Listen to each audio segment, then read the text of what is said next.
All right.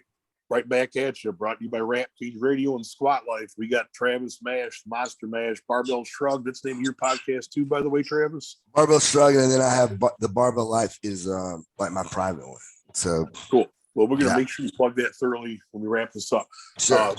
Sexy Viking, I know you've got some questions for Travis, so let me turn it over to you for a minute and fire away, gentlemen. Yeah, I mean, I was wondering if you could explain about like your training for powerlifting, because the way I got to know you was you are a weightlifter and you like to build the squat by squatting every day. Right. At least sometimes, right? Yeah, just sometimes. That's the key. Yeah. So how do you know when it's the right time and how do you do it? Well, I feel like here's the key is that if you have the time to coach an athlete, for a big chunk of time, when you're as far away from your meet as possible, it's a good time to try high frequency squatting.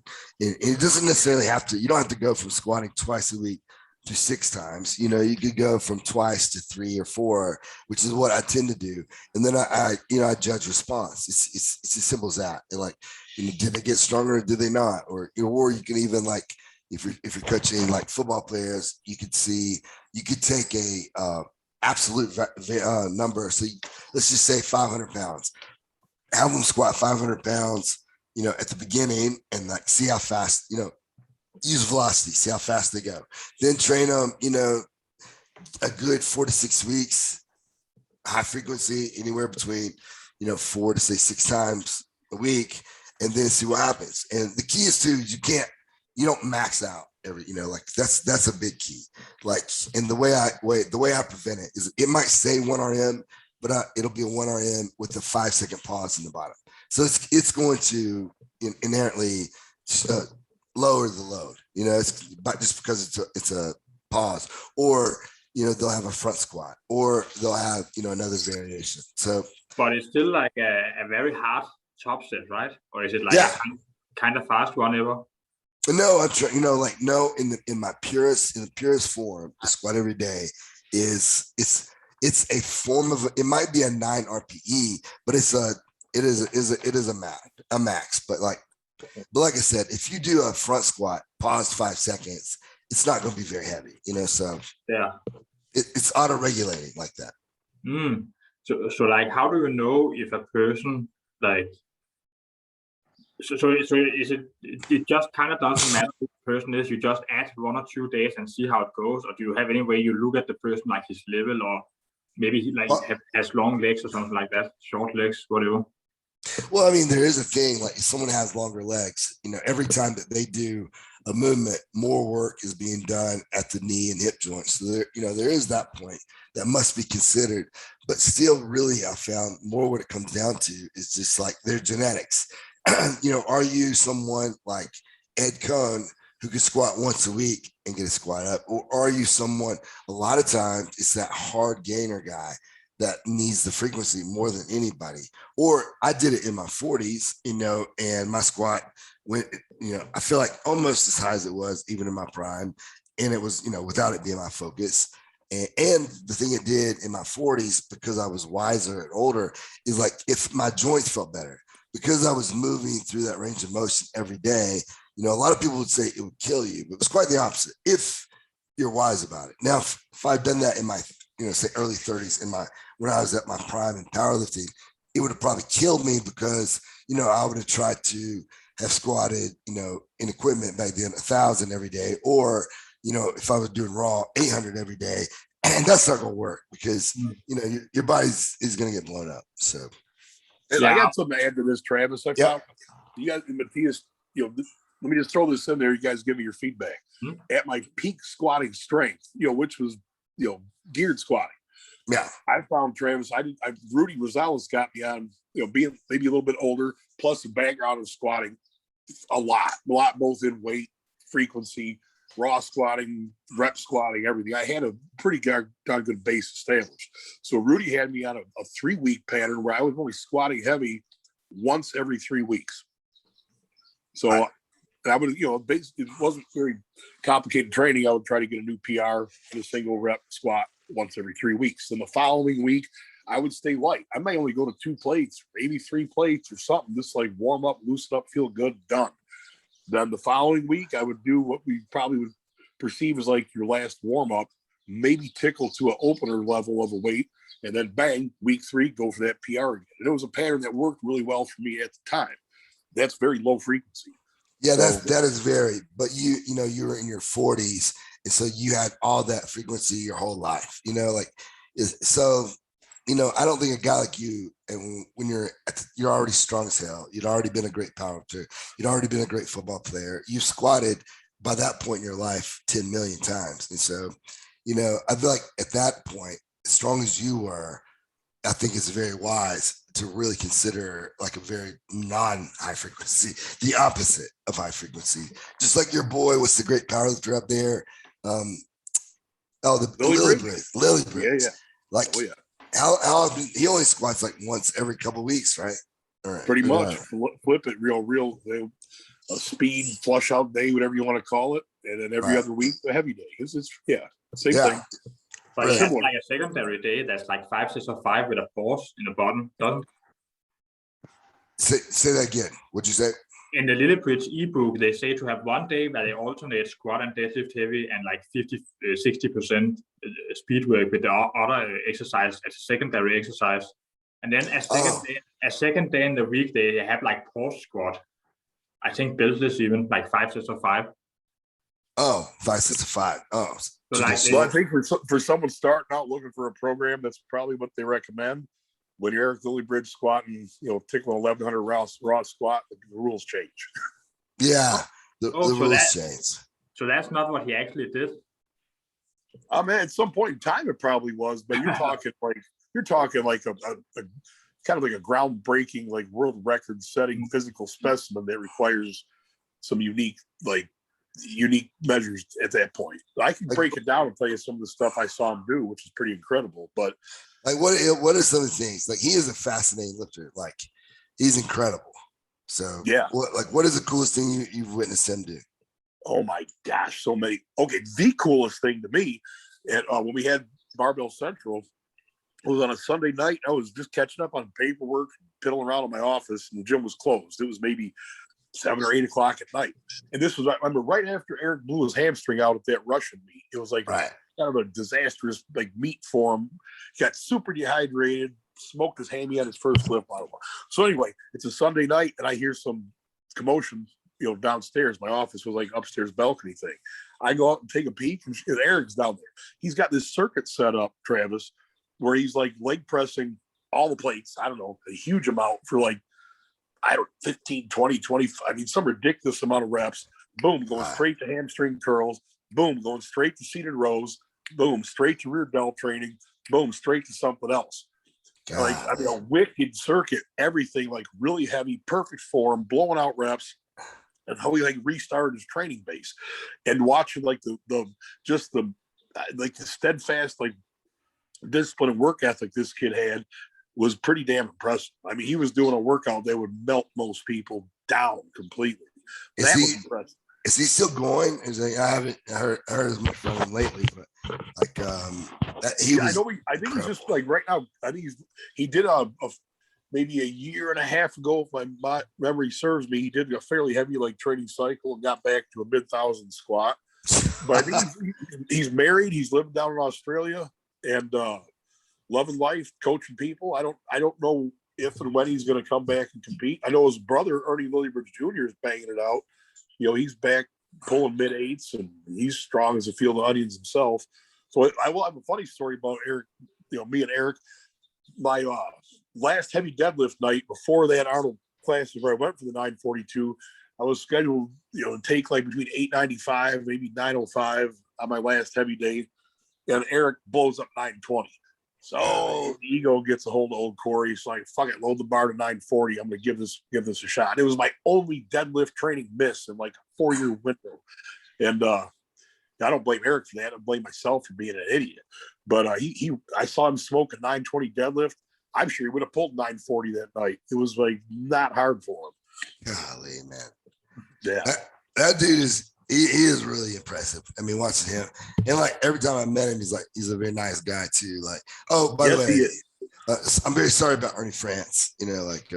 Oh yeah, man. But hey, you can't take nothing away from that, man. He lived a full life. Yep. Yeah, and he was definitely the godfather of powerlifting, no doubt. No doubt. Yeah. No so. doubt.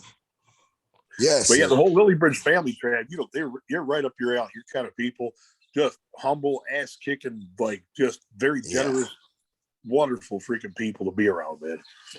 Yeah, they sound so nice, and like I just I personally like every time I met them, I like them. I have never anything bad to say to them. And they're training. I think a lot of people, I think everybody, like anyone listening, like when you look at like Eric Lillybridge, or you look at, what did Ed Cohn do in his prime? What did the Bulgarians do in their prime? What all you new lifters, or like, maybe been in the game 2 or 3 years, really need to consider is like, what did their lifetime look like? Where did they start? And, like, how did they get to where they are at that point? Like, if you start out trying to do what Eric Lillybridge does, it's probably not going to work at all, because if your frequency is so small, like, you'll never get good at the movement, So, Right. Anyway, so something that most people need to like slow the roll. You're not Eric Lillybridge, you're not Ed Cohn. So like, and take the time to get to there is my point. So yeah, you better believe it. Yeah, good point, brother. Matthias, you got any more laboratory questions, Matthias? Laboratory questions of all. Okay, I mean, yeah. So like, I don't know. I actually tried to squat every day for a while, and I fucked up my knee, and it's still a little bit fucked, to be honest. 2-3 years later. Right. What did you do? I mean, tell me, like, what did it look like? Did you max out every single day, or like, how did your squat every day go? Most days I would go up to at least something that was heavy. Sometimes it would be a very heavy weight, even though it was the same, because I was tired, and sometimes it would be fast, and sometimes I would go all the way. Yeah. And really, I didn't have any experience in that weight for like a year's time, because I had chronic pain. I just kind of jumped into it because I got rid of the pain in my stomach. I didn't even know at the time it was like a colon issue that drained me from energy. So now I was doing better. I had so much energy. I could not run the energy off. It was just action movies, loud fucking music, energy drinks, workout 7 days a week, So I ended up squatting 30 days in a row. The lighter days, or the light days, could be counted on like one hand, and it was just too crazy. So maybe you can talk a little bit about how you managed to set up in a way that people aren't so fucking stupid that they fuck themselves up like I did. Yeah, let me lay it out for like, here's an example of a way, if you wanted to try like a squat every day, like here's a good idea. So like, let's say that on Monday you do a back squat. Let's say you do a high bar back squat, pause 5 seconds, Tuesday, you could do your front squat, pause 3 seconds, Wednesday, you could do another back squat, high bar, low bar, but this time you're going to breathe 5 breaths in the bottom of the squat.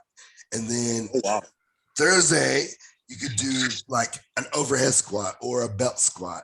Friday is your max squat, like choose, do you want to just do a regular 1RM low bar, or do you want to do bands, whatever variation you want. Saturday, do another, like, I used to do overhead squats. It's like, so it kept me going through that motion, but like, I can't go heavy, it's overhead squat. So you try to find variations to place where you can still do a squat, but yet the load is way less, simply because of the nature of the lift. And even when I did squat every day, it wasn't true squat every day. I did take Sundays off. So like, not that I have some religious reasons for not training on Sundays, but I just don't try to take a day of rest. So anyway. Do you ever have people just, I don't know, squat twice per week, let's say, and then every day at home they'll do some body weight squats just to practice the movement or something like that? Super, super simple and light. That would be great. You could do like, what you could do at home is do some band squats. Is like literally get some bands and do the squats. The key is just, I feel like because in my 40s, I look back, and because I hadn't gone heavy for so long, I've been focused on coaching. all it did was really prep me because I did it so wisely. It got me going through those motions again. And it really took me from like, where I was just kind of chilling to like back to being competitive. Like, I could still at that point squat into the, raw 700s at any point. And I'm sure if I'd wanted to like train 12 weeks for powerlifting, I have no doubt I could have gone well over 800 raw. But so like, it just got me back to that point quicker. So, but then I don't know about, maintaining it. My theory on that is, I know several people in our industry who still do high frequency squatting, but inevitably, I look at the people and I feel like they get injured very early. Like, Yes. I don't want to name, they're my friends, so I don't want to name their names. And so I look at it and they got hurt way sooner than most powerlifters. So they're in their 20s. They were able to get the squat up there a little bit quicker, I feel like, because of that frequency, yet they got hurt too. So like anyone listening, anyone who does really good in this sport, in powerlifting or any sport, its longevity is key. Like what Ed Cohn did was stayed in the game so long, he became the best powerlifter in the world. It's like, if you can lift at a high level for 10 to 20 years, well, then no doubt you're going to be one of the best powerlifters on earth. So you do need to consider, what is your goal? So yeah, Travis, I'll throw this in, man. I think one of the anyone that in the past that has come to me and said they wanted to be a competitive powerlifter, my job was to get them into a meet as fast as possible, even if they weren't 100% ready, because nothing gets ready like the experience of competing. 100%. So I think that's kind of like, I hear people so many times they want to like build such a monumental level of strength before they even go to their first competition. I think to me that's kind of a backwards approach. You got to, if you're a competitor, compete, because even if you're not peaked for the meet or everything's not 100% dialed in, you got that meat rust you're building, and that's like a huge factor for any athlete, I think. Totally agree. I hate when people tell me I'll compete when I can win. Well, that makes no damn sense. And number one, like that's very high ego. That's an egotistical comment. So you're trying to be Ed Cohn on your very first day. That would be like me saying, I'm going to be Barry Sanders my very first day of football. Like you got to play to become Barry Sanders, so you don't become Barry Sanders and then play. Makes no sense. But yeah, it's a frustrating thing for me when people say that. Like, I want to wait till I win. I'm like, well, I mean, how do you know you're ever going to win? But yeah, anyway. And, I think there's I forget what year it was, but I think there was a year the Lily Bridges did like 14 or 15 meets, man. Like, you maybe make an argument that's overdoing it, but these guys were pro lifters. They were sponsored. They were banging it. They loved competing. So that's what they did. So I think a lot of people got to look at their numbers over time. That's with like high frequency competition also, which I think is a testament to like the type of athletes they are. They thrived on competition. They like broke ground and they changed the face of raw powerlifting because they were not afraid of competition. They dove in as frequently as they could. What are your thoughts about that, about competing? I know one thing, I competed at a high frequency, and I feel that might have been one of my mistakes, maybe because of, I look at Ed Cohn. The one thing he told me all the time that I wish I'd listened is like, he told me compete twice a year, to be very firm on that. And like, his career spanned, almost 3 decades. And so what are your thoughts? Well, I think it's smart. At the other side of the coin, it's a competitive world. I think whatever, at the end of the day, whatever really like gets you ticking and like juiced up the best, man. Right. But I don't fault those guys for what they did because they had fun with it. They were sponsored. They like I said, they broke ground, set world records, and like can't take it away from them. Was it hard on their body? Yes. Was it like, from a technical standpoint, the smartest way of like managing all your energy? Yeah, maybe not. But I sure got popular cool. there, man. I think it's cool. Is it the smartest thing in the world? Well, hell, powerlifting is not the smartest thing in the world to begin with. So not at all. So agreed. So right. That's the best point I've ever heard. Is like, yeah, it's But all men want to be big, strong, powerful, and able to exert themselves in a way and conquer their world, Sure. I think lifting heavy fucking weights is brilliant for a man, Yeah, Bro, well, obviously, I agree with you. I mean, yeah, it's been my whole life. So yeah, I totally agree with you. You know, I do think I feel like because my career basically started in 2001 in power. You know, that's when I came back from weightlifting. I started in 2001, and by 2005, I was at my peak, and then by 2006, I was breaking down. I feel like maybe I wasn't. I think if I would have had, here's one thing I would say: if I had velocity-based training and like I understood it, I feel like I could have. I think my career would have spanned much longer. I would have been much wiser in my approach, but could have, should have. But that's things you learn and you teach your athletes. So that's my main goal, is like passing it on to my guys and girls. Yeah, that's the other side of the coin. I mean, you're not neither one is wrong in my world. Right. It's just how you want to approach it, man. Agree, man. Like, yeah, what does wrong mean? Like,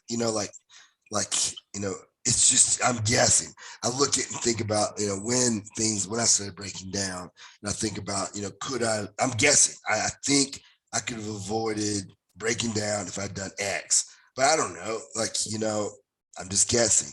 I think a lot of sports performance, powerlifting, we're all, it's a best guess scenario. There's science, but then, where does the art of it come in and where does the science end? That's the question, is like, where, right. I don't know. I'm still trying to figure that one out. I mean, I think people can have the art down and live great lives. I mean, you see all the spiritual people, all the people who believe in very weird things, and they are happy, they have a good life, make a lot of money, all that stuff. Then you have like the guys who are way into the science and don't really have the art. They kind of train too hard, fuck themselves up, or they rely on some things they've read and completely are not paying attention to other things they should be knowing in the science as well. It's like it becomes their one little thing, this part of science. You know what I mean? Yeah, I do. I do. I feel like sometimes it's paralyzing people. I feel like, the key, here's what I've learned in my thesis is all it was about was like data collection, and it was about especially daily readiness. So I ended up forming correlations between like sleep and then like velocity, because we test. Here's what we do every day. We do the depth jump I told you about, and we gather a score, because what you do is you divide the height by the ground contact time. It gives you a score, and then we whatever the lift is, because I have just powerlifters, by the way, now at the university. So like, whether they're powerlifting, doesn't matter what they're doing, but you're taking that lift, and at 85%, I'm tracking that over time, because what I'm looking for is like, at what velocity is this person in peak condition. And so then I can say, for example, like if they come in and they're 10% slower, at that point, I know this person is wrecked. And that, for whatever reason, they need to like do a little bit of bodybuilding and go home and recover. And so, and then the subjective questionnaires I had them fill out, I can go back and look at that and see sleep, nutrition, stress outside of practice, do they sleep at all? Are they having arguments with their girlfriends? So I can start to like see, why are they sucking?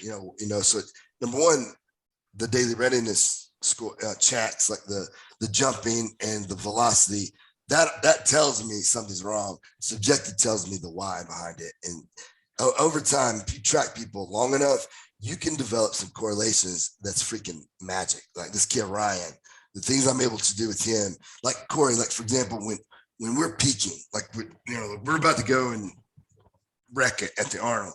And so what I do is I have an absolute variable. So like I have a 180 kilogram front squat, which is just 396.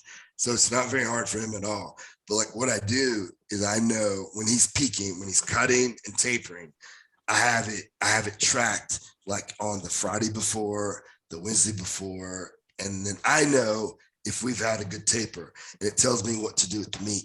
I don't tell him a thing. He doesn't even know any of this. I don't want to tell him, oh, you suck because you're slow.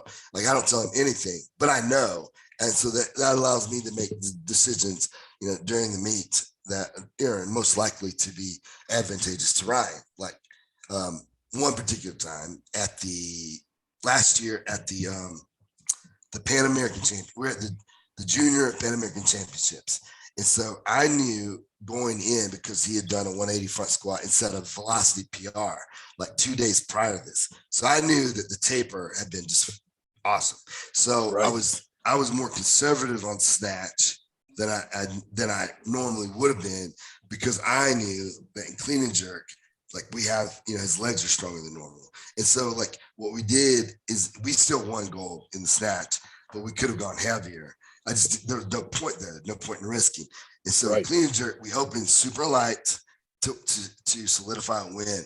And then we took a massive jump. Like we went from 150 to 167 as the very next lift, so that's like a 17 kilogram jump, which is in powerlifting is very normal. That would be like 15 would be 33 pounds. So it'd be like taking a 37 pound jump.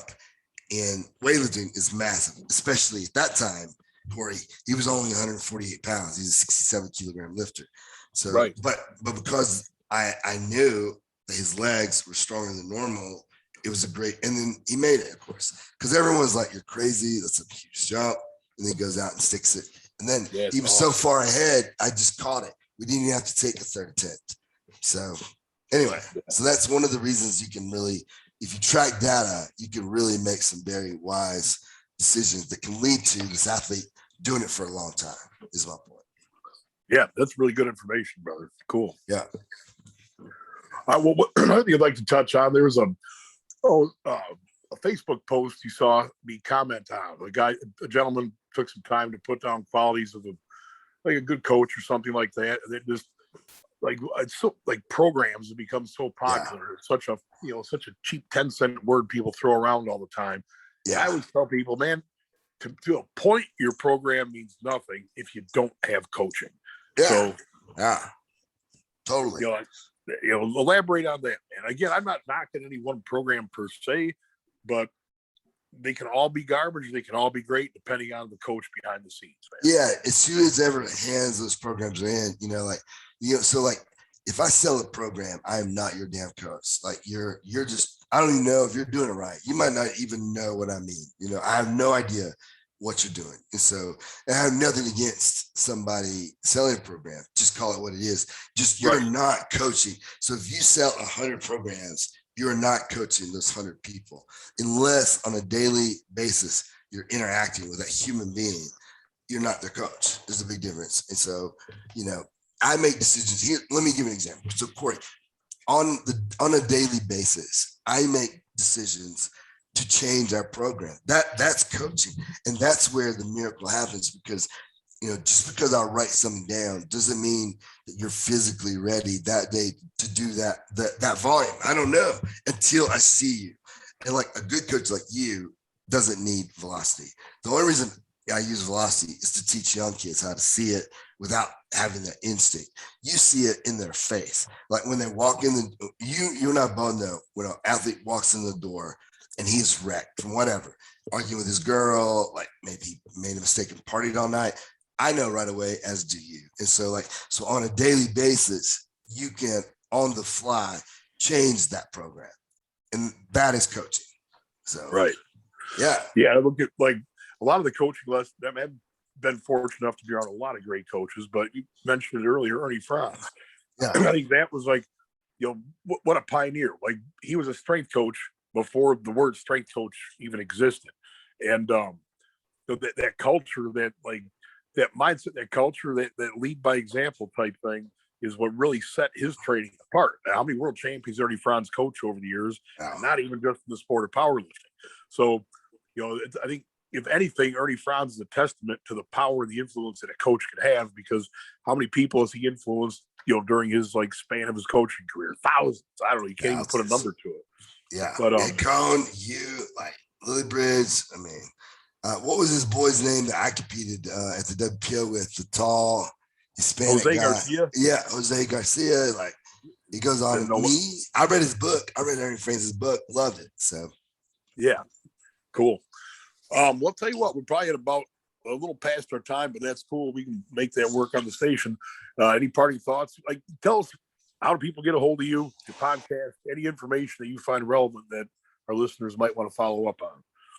I would end by saying this. I feel like, in the next several years, my main passion is bringing the necessary science to all the strength and conditioning coaches, even the lifters, empowering them to have, this base of knowledge, which obviously you have. You're one of my mentors, and all the great Louis Simmons has, all the great coaches have that basic understanding of physics, anatomy, physiology, biomechanics. So then at that point, you cannot get fooled by a snake oil salesman that is all over the internet at this point. Like when I was with you in D1, there was only a handful of people, that was dispensing information. Now, any, fat boy in his mom's basement in their underwear is doing it. And so I feel like more than ever, coaches, young people, they need this base of knowledge. And so that's my passion. If you go to mashley.com, you'll see a lot of blogs, a lot of podcasts, a lot of, there'll be courses. That is my passion, is making sure that parents, coaches, and athletes are not getting fooled by snake oil salesmen who have no idea how the human body really works. So, but mashley.com, and you can go to Instagram, Mashley Performance. I really like Twitter because it's a discussion more than anything. I didn't realize it, but in the last 2 years, I've really enjoyed Twitter, which is at Mashley. That's it. That's in a nutshell.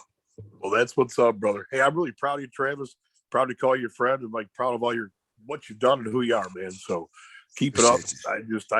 I'm not even expressing it properly, but I am proud of you, brother. Big time. I really appreciate you having me on your show. Now, when I get off here, I'm going to message you and try to get you on my show. I'll try to get you on both. It'd be cool to get you on Barbell Shrug too, because when Barbell Shrug is more popular, I feel like you have some really cool stories. It'd be really cool to get you on both of those. But anyway, yeah, we'll get it done. I'm game, 100%. Yeah, right. I'm proud of you, by the way, of how you've invented yourself. It's like it's a whole new you. Like when I met you, you were like a retired powerlifter, just coaching, and then it's weird to think I don't know anyone but you who then turned around and became the best powerlifter, after that midlife point. Like I'm impressed. So we'll get into that on your show, man. You definitely absolutely. It will be interesting. Absolutely. Thanks for having me on. Matthias, it's nice to meet you and get your questions. That was good. Yeah, nice to meet you too. Thanks for joining us. Oh, by the way, it was Odense Odense, O-D-E-N in Denmark. That's where I went, by the way. Oh, the gym called that? Yeah, it was in, well, the town is O-D-E-N-S-E, Odense. That's where it's a small town in the middle of Denmark. I was in Copenhagen, then we took a train, that little town in the middle of Denmark, and that's where that's where those girls live. How long was that train ride? Do you remember? Oh, it was a long one. Yeah, my wife and I it was a long one, long enough to have like a dinner on it, on the train. Are you sure it wasn't O-D-E-N-S-E? Yeah, that's what it was. That's what I said. That's Odense, what I said earlier, Odense. Odense, yeah. Okay, yeah, that's it. Yeah. So yeah. How do you say it? How do you pronounce that? Odense. Yeah, basically impossible for us to pronounce, Travis. Don't worry. Yeah. It's our language, So yeah, I enjoyed it anyway. Just want to tell you. Yeah, it's a cool place. All right. Hey, peace, love to everybody out there. We'll talk to you soon. Ramp Fiend Radio, Squat Life. This is the Corey Maselli Show signing off. Peace.